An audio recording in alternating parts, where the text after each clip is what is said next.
I'm here with Mark McCloskey, an American personal injury lawyer practicing in St. Louis, Missouri, who attracted national attention in 2020 after he and his wife, Patricia, brandished firearms at protesters who walked past their house on a private street. How are you doing today? Pretty good. How are you doing? I'm excellent. Thank you so much for taking the time to join me. Let's start off at the beginning. You're from Missouri, correct? Yeah, I am. I was born and raised here. I went to college and law school in Dallas, but other than that, well, I probably lived 8 years in Dallas, Texas. The rest of the time, I've been in Missouri. And I was interested to learn you went to the St. Louis Country Day School, which is a pretty prominent school in St. Louis, Missouri. Notable alumni include yourself and people like Governor Pete Wilson. Oh yeah, we had when I was in the prep school there. We had three United States senators: Tom Eagleton, Pete Wilson, and gosh, who is the third one? John Danforth. And so we used to say Country Day School had three U.S. senators. No other prep school in the country had one at that time. Wow, that's amazing. And like you were saying, like you ended up going to school, I guess at like Southern Methodist. Yes, yes. And then you Pretty girls and nice temperature. and then you went to law school after you graduated from Southern Methodist. I did, yeah. I went to SMU Law School as well. So I met my wife. She was from SMU Law School as well. And then you started practicing law. Yeah, I've been doing personal injury exclusively since 1985, and so it's getting close to 30 years now. And so make it clear, after, before then, you never had like any problems with the law. You were an upstanding citizen, before this incident that occurred on 2020. That's true, and I was 10 years off on that fruit pie. It's almost 40 years I've been practicing law now, doing personal injury work. Yeah, no, we'd never had any problems with the law. We were considered to be normal, upright citizens, and I think we still are. So take me through that day on June 28th, 2020. What happened? Okay, it takes a little bit of background to get it in focus. You have to, first of all, appreciate that St. Louis, where we live, is a remarkably dangerous place. We actually live in the city of St. Louis as opposed to the surrounding metropolitan area. After our event, Rudy Giuliani and Bernie Carrot came down and spent some time with us. And Bernie, he used to be the police commissioner for New York City, and I were talking about how dangerous St. Louis was compared to, for example, New York. Right. 8,400,000 residents in the city of New York. At that point that year, they had about 300 murders. Only 300,000 people in the city of St. Louis. We had about 260 murders. So almost 20 times the murder rate of New York City. And that was before the George Floyd effect set in. But on June the 1st and June the 2nd of 2020, the folks who wanted to, show their righteous indignation, if you will, decided the best way to show their love for people in St. Louis was by burning it down. They burned in downtown St. Louis. They shot 4 police officers that night. They killed retired police captain David Dorn. They burned the 7-Eleven. The most impressive thing my wife and I saw that night was a live helicopter feed of the 7-Eleven in downtown St. Louis, 2 blocks from police headquarters. From the time the first brick went through the window and it was looted empty, and then they set it on fire, and the fire engulfs the building and the roof falls in. 10, 20, 30, 40 minutes. We watched that. You know how many police showed up? 0. How many firemen showed up? 0. We looked at each other and said, when the fit hits the sham, you're out there and you're wild lonesome, because the city had ordered the police to stand out. And then in the ensuing month, that's June the 1st, night of June the 1st, June the 2nd. In the ensuing month, more and more of the businesses in our neighborhood were getting boarded up. More and more of the buildings were being destroyed. Little local pharmacy around the corner from where I'm sitting right here at my office. Go over there one morning, and the windows are all boarded up, and the metal protective tracks are torn off the rails. And talked to the owner and said, "What the hell happened?" And he said, "Well, the alarm went off." And I said, "Would you come down and see what was going on?" He said, "No, I didn't want to get killed." I said, "So what happened?" "Well, they stole everything they could steal, broke everything they couldn't break." And I said, "Well, did the cops ever show up?" And he said, "Yeah, 10 hours after the alarm went off." And so, it was an ongoing, a month-long ordeal at that point, where the mob turned violent on a dime, killed people, destroyed lots and lots of property, and was destroying buildings. And so we just made a decision that if it came our direction, we weren't going to take it sitting down. One of the advantages of being in the city of St. Louis, if you're a criminal, is you don't have any fear of repercussions for crime. So you can advertise your crimes in advance. And that's what this Antifa organization, run by Cori Bush and Rasheen Aldridge, did. So they put out a flyer saying they're going to have a mob action in our neighborhood on that Sunday, June the 28th. And they said, you know, words to the effect of, they think this is a joke. We're going to be loud. We're going to be real, and we have a surprise. Well, I believe the surprise was breaking down our gate and coming into my neighborhood, specifically because Mayor doesn't live in our neighborhood. Mayor doesn't live in a private place. The then Mayor Lyda Crewson lives 2 blocks north and about a half a mile west of my house. And in order to get there, the mayor's house from my place, you'd have to break down the gate to get in, which they did, and then break down the gate on the other end to get out. And so when you say walking by our house, that's completely inaccurate. They tore down the gate. They stormed in. They threatened to kill us, murder and rape my wife, burn down my house, even kill my dog, burn down my office building. And so it was anything from a benign group of social justice warriors walking by the house. This is the same crowd that had wrought havoc on St. Louis for a month. And by the way, you know, my wife and I are Catholic. Just the night before, on that Saturday night, June the 27th, this affiliated organization up at the top of what we call Art Hill, which is the highest place in the city of St. Louis. There's an art museum up there and a statue of Louis IX, the warrior pope for whom St. Louis is named. Place where Catholics go on every Saturday and pray to St. Louis. And a group of folks up there went and beat one man in his 70s with his own cane. And the guy that did it went on television and said, I beat him. He deserved it because he was white, and I do it again.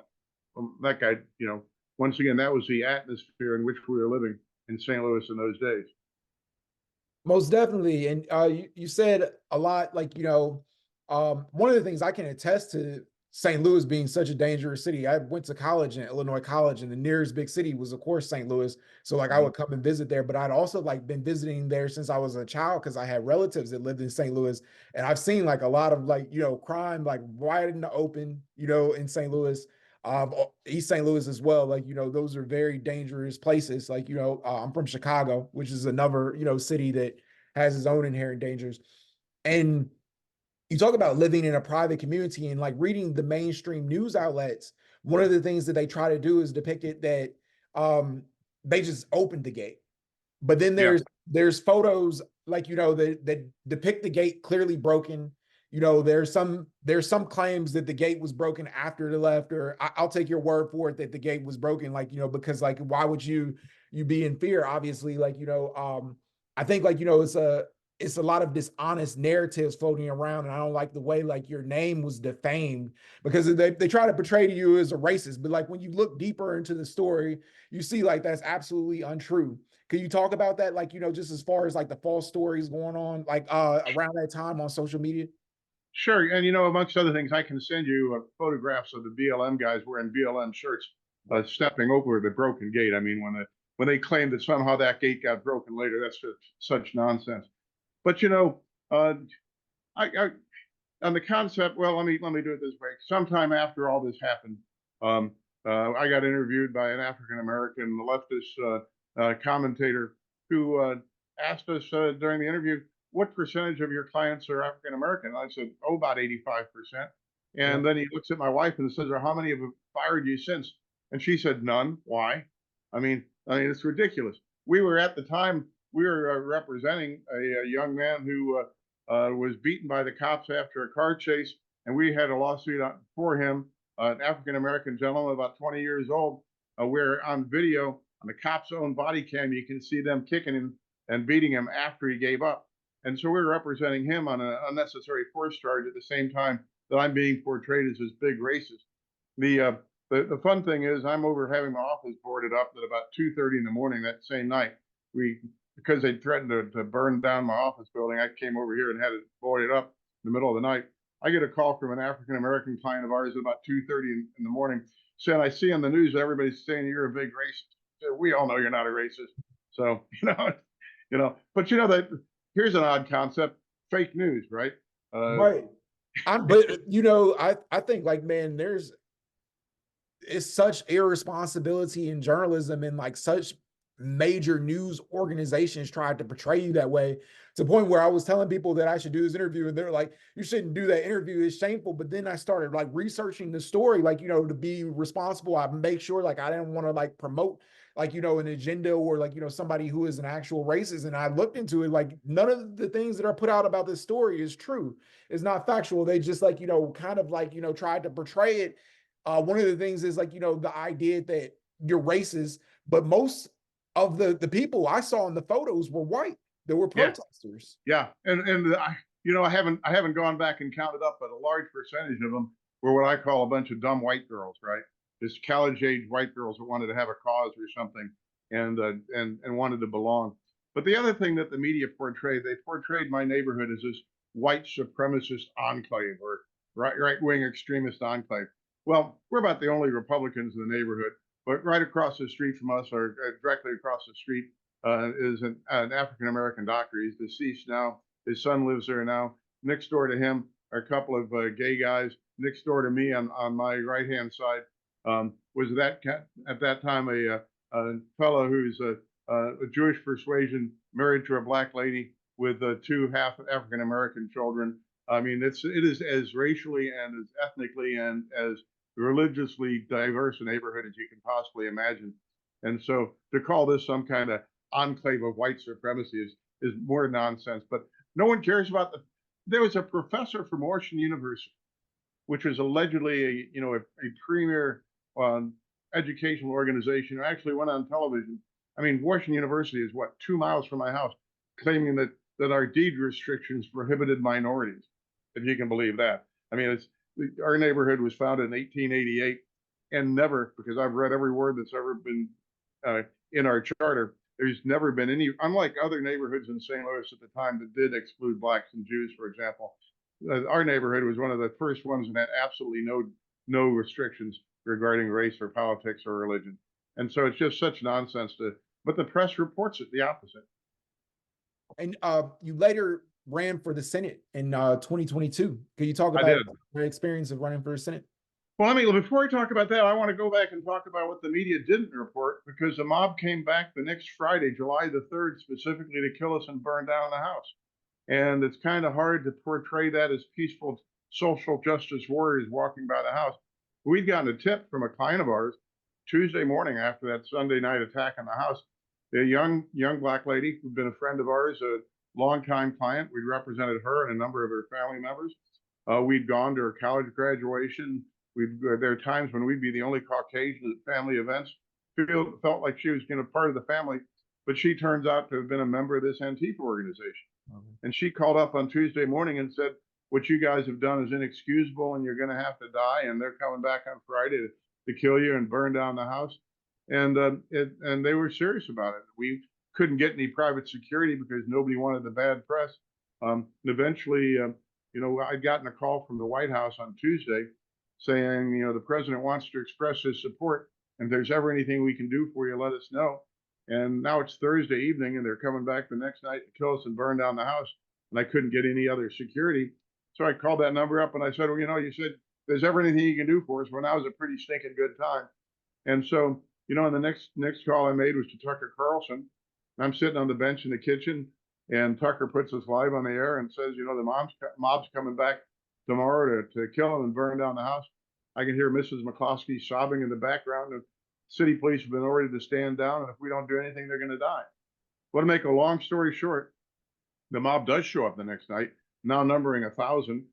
By that time, though, we've got 6 ex-Navy SEALs. We've got 10 secondary employment police officers. We've got the FBI light aircraft circling the top of the house. And we had an all-night long standout. And it was a intense night. We finally got the all clear at about 4:30 in the morning. We got up the next morning. We pulled out of storage a flag that had been given to my mom by a member of Congress, which had hung over the U.S. Capitol building, put it out over the front porch, hung it outside, stood underneath it, and take a vow that we're going to do whatever we can for the rest of our lives to pull back our freedoms and save this country. And that's what we've been doing ever since. We went to work on the Trump campaign, and we were on the Team Trump bus. And for a while, Patty and I were the Trump campaign in Pennsylvania, which is where she's from. And then, when Roy Blunt announced that he wasn't going to run for re-election, I, thought, that, there ought to be somebody in the Senate that had some personal experience, somebody who wasn't ancient, and somebody that'd be willing to say what needed to be said and do what needs to be done to restore our freedoms in this country and reverse some of these current trends we have towards censorship and cancel culture and the media, fake news entities that you were discussing earlier. And so, yeah, we ran for Senate. We outworked everybody else, I can tell you that. We went to every county in the state. We went to every Lincoln Reagan Day dinner. We went to every county fair. We put 100,000 miles on a vehicle in the course of a year of campaigning and worked our tails off. But, unfortunately, in this world, what it takes to win elections is not just money, but lots and lots and lots of money. And we didn't have the kind of self-funding we could do, and I didn't want to self-fund anyway because if the people didn't want me to be a senator, I shouldn't be their senator. I mean, it shouldn't be something you can buy by being rich. But Right. unfortunately, that's the way it turns out to be. Yeah, I saw like a lot of the events you were doing, and like some of them were great events. I saw like this one where it was like Vanilla Ice and the Yin Yang Twins. I thought, I thought, like that was pretty like, progressive. I think like, you seem like you would have been like a great person, like, for to represent the state of Missouri, especially like seeing the state, like if people really wanted change, like, it's like, I think you're the kind of elected officials like, that we need in government. A lot of times like we see like, elected officials who get elected and they're just looking for their own benefit. They're taking advantage of their constituents, making side deals and things of that nature. Yeah, Uh, well, when you hear politicians, I hear it all the time talking about winning an election or talking about how sad they were or how emotionally upset they were when they lost elections. Well, when I was running for the Senate, it was the last thing in the world I wanted to do. Last thing I wanted to have to do is go to Washington, D.C. and be away from my family, away from my friends and all that kind of stuff. Being elected to federal office isn't a victory. It isn't something that should be a boost to your own ego. It's a right. burden that you should carry reluctantly. And I was willing to do it if I got elected. I was willing to do it, which is why I was running for it. But to think of it as winning is completely wrong, because you should not be doing it for your own self-aggrandizement. You should not be doing it for your own ego.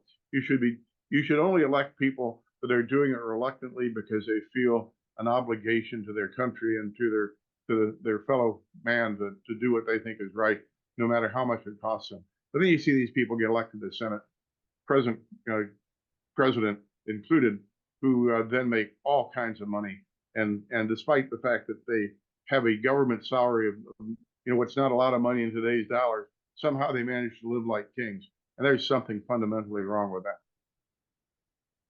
Most definitely. Uh, I was looking like, on your Twitter, man, and you posted these photos like of your birthday recently, you're 68, man, like you're in great shape. Like, I don't think you needed that AR-15 at all. You should have just like went out there and took off your shirt, you know. It would have made the papers, I can tell you that. Definitely. Um, what's next for you? Well, I've got a radio program here in St. Louis, and we've got a video blog that goes out everywhere. And you can catch me on now X, formerly known as Twitter, at McCloskey USA. You can catch me on my Facebook feed, on Rumble, every place you get your podcast. We're still thinking about maybe running for office. When I say we, it's because my wife and I have really done everything together, and we've all the hundreds and hundreds of places that we stopped at, all the thousands of interviews we've given. My wife has been there for every single one except for one event where I had to go down and do a thing in Oklahoma City, with Norman, Oklahoma, actually, with General Flynn. My wife had to be setting up a big barbecue for us for the campaign in St. Louis on the same day. But other than that, we've done everything together. But the question is, can you be more effective as a pundit than as a politician? If you look at the quagmire in D.C. these days, where everybody talks and everybody investigates and everybody holds hearings, but nothing fundamentally different ever happens. The rich and powerful stay rich and powerful. The deep state stays a deep state. People that try to voice a contrary opinion are silenced. They're not silenced. They're ridiculed in the press. And it's like Kevin McCarthy. If he can't be the boss, if he can't be the speaker, he takes his dollies and he goes home, right? I'm going to leave. I'm not going to even finish out my term. I'm so emotionally distraught by not being the speaker anymore, or I I I have I have too much of an ego to just be a member of Congress. If I can't be the boss, I have to leave. And I mean, that's just such a wrong attitude. But that's what you've got there. Yeah, like you give some really great commentary. Like I liked I was reading one of your tweets where you were talking about Mitch McConnell and you were talking about like, after he had that freeze up, like, is he a robot? And then Yeah. like yeah, it was like another tweet about like Joe Biden, like, as far as like, just his gaffes like all the time, like, you talk about like, the possibility of him being senile. Is that like, something that you think is accurate? Well, here's where I'm shocked by this. Everybody recognizes the fact, everybody who pays attention should recognize the fact that Joe Biden obviously cannot function as a president of the United States, that he doesn't have the intellect anymore, that his best days are long behind him. He's obviously not pulling all the strings of power. And yet we don't know who is. If you've got this guy who's a senile old guy, no offense, but he is, who's supposed to be the leader of the free world and the most powerful man in the world, and he gets escorted around by the Easter Bunny, that his wife takes him on and off stage by holding onto his elbow and directing him. When he doesn't have somebody to direct him how to get off stage, he can't figure out how to do it. He obviously is not running this country. And yet we don't know who is. How come that's not the number one news story every day? Who's actually running the United States? Who's actually the power behind Joe Biden? Who actually is pulling the strings? And yet the world accepts the fact that he cannot possibly be doing it. And nobody will ask the question, well, if not Joe Biden, who is actually running this country? I think that's a legitimate criticism. Donald Trump, he's about around the same age as Joe Biden. He's 77. You know, do you feel though like, we should be having like, candidates that are younger, like, stepping up? Do you feel like, that uh he should win the Republican primary? Like, maybe he should sit this one out just because of his age. Like, being 77, like, if he wins the election, he'll be 81, at the end of that term. Well, there's 81 and there's 81. I can tell you this about President Trump because I know him, and for example at CPAC this last spring, I'm 5 feet from him when he gave a 90-minute speech, and I thought my knees would give out because of all the times I had to jump up and give a standing ovation, as did everybody else. He's 10 years older than I am. And when we were on the Trump campaign, my wife and I were doing 7 organized rallies a day for the president, talking to crowds of 400 or 500 people. At the same time, President Trump was doing 7 rallies a day, talking to 30 or 40,000 people, and then doing everything else he did. He's 10 years older than me. He's got 5 times my energy level. And people are different. But yeah, I think that we need to have Donald Trump as president. I think he's the only guy with a force of will to turn this thing around. But we also need to have President Trump pick a vice presidential candidate that can pick it up in 4 years.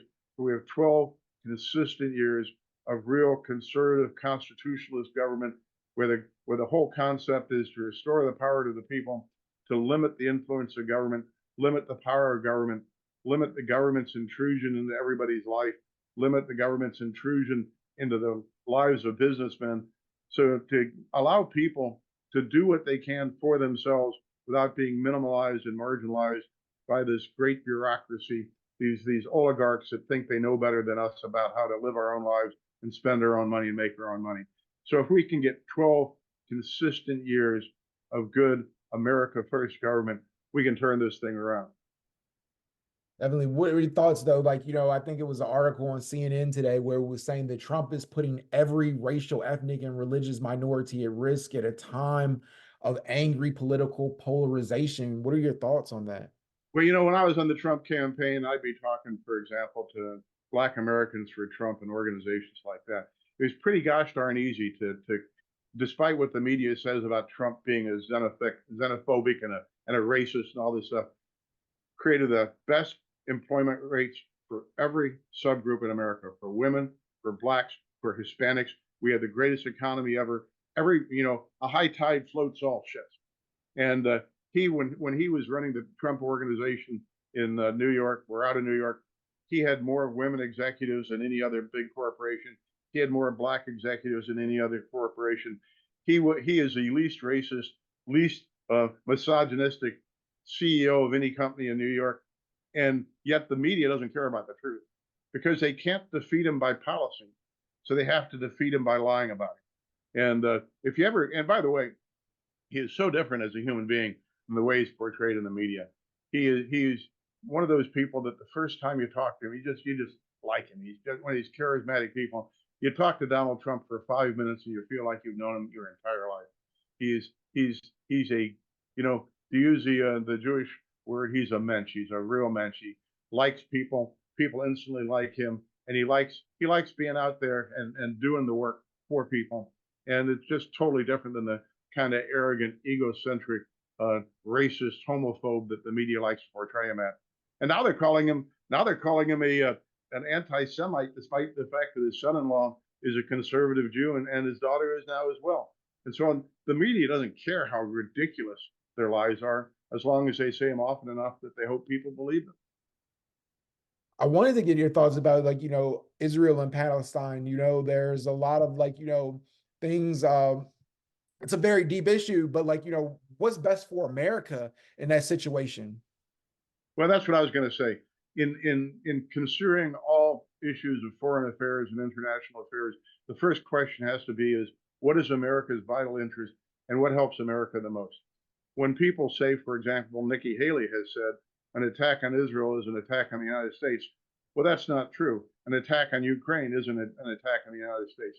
Israel's got an absolute right to defend itself. Ukraine's got an absolute right to defend itself.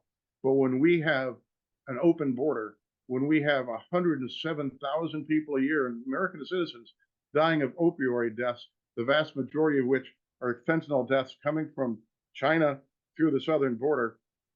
Shoot, I'm old enough to remember when there were riots in the streets over the Vietnam conflict, where over the course of decades of fighting in Vietnam, we lost under 60,000 soldiers. Now, 60,000 soldiers, a lot of dead soldiers, and a horrible thing.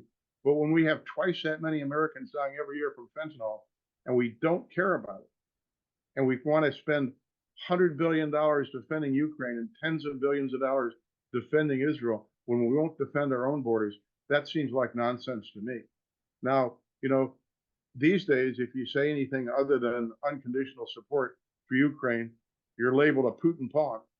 If you say anything less than unconditional support for Israel, no matter what it costs or how long it takes, you're called anti-Semitic. But what I call you is an American patriot if what you put first is what's in the best interest of the average American citizen like you and me. Most definitely. Well, I always looked at it like the fact that we were going against Ukraine is because it's because of Russia. Our relationship with Russia, it didn't have necessarily to do with Ukraine specifically, but more so what I mean, it had to do with Russia.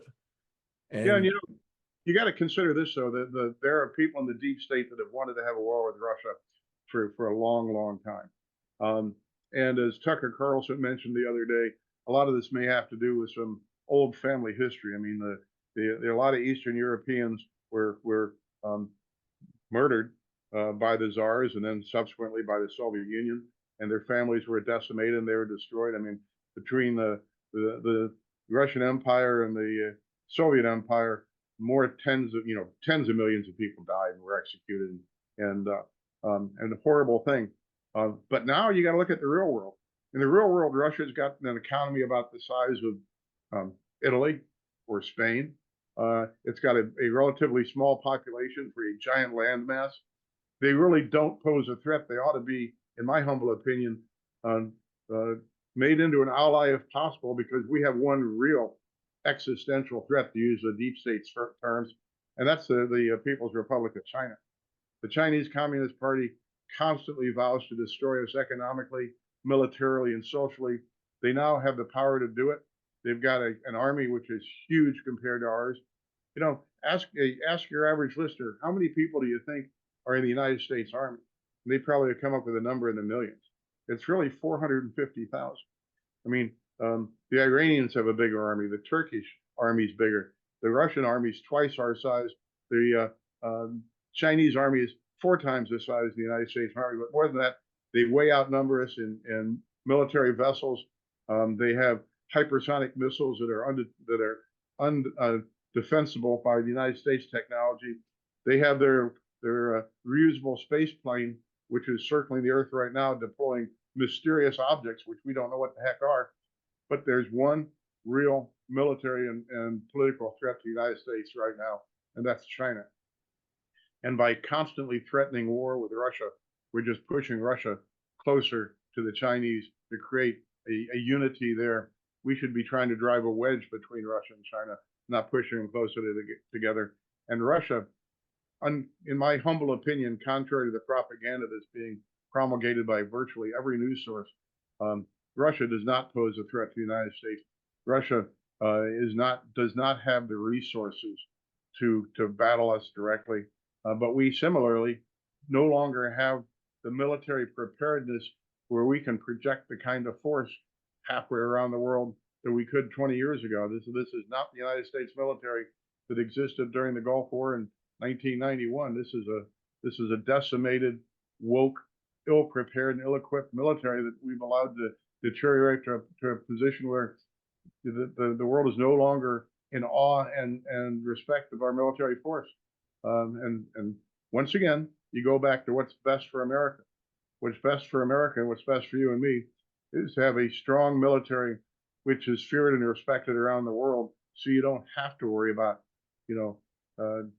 pushing the Russians out of Ukraine, because they never would have gone in, for example, had Donald Trump been president. Or even if this president existed, but our military had the same strength that it had 20 years ago, and less bureaucracy and less wokeness. And the statistic I always like to use is that during World War II, we had 12 million people in uniform and only 7 4-star generals. Now we've got about 1 million total people in all the services. We've got 44 4-star generals. We've got a top-heavy, and every position over 1 star is a political position. So people that get their job for being, politically significant to the powers that be. And so you've got 44 politically appointed 4-star generals running our military at a time when we have under 1 million in the total service, compared to 7 in a service force of 12 million in World War II.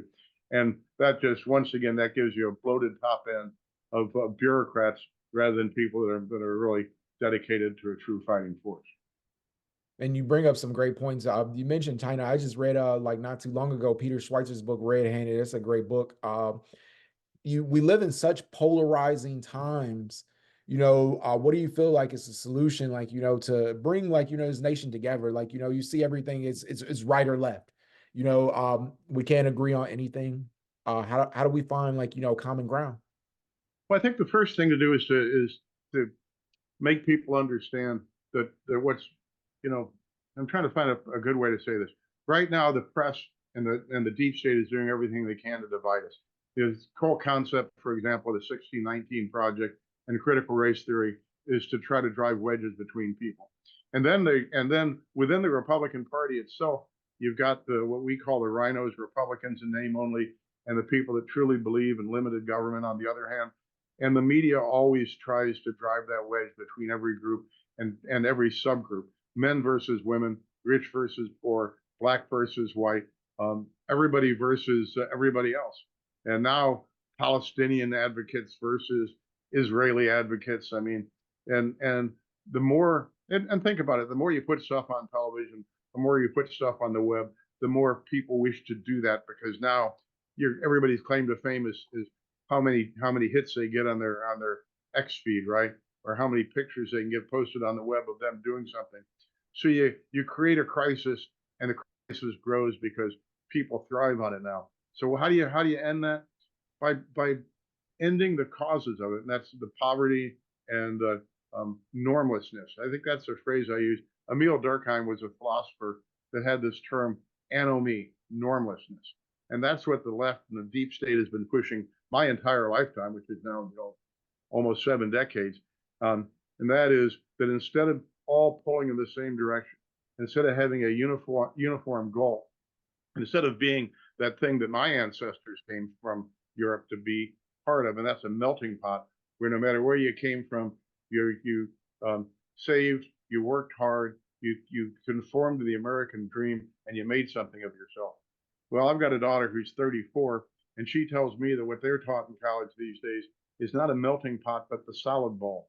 They're all supposed to come not together, but come here and live our separate identities and our separate goals and our separate ambitions. I think that if you have a strong leader out there to say, look, we're all one people. There's only one race.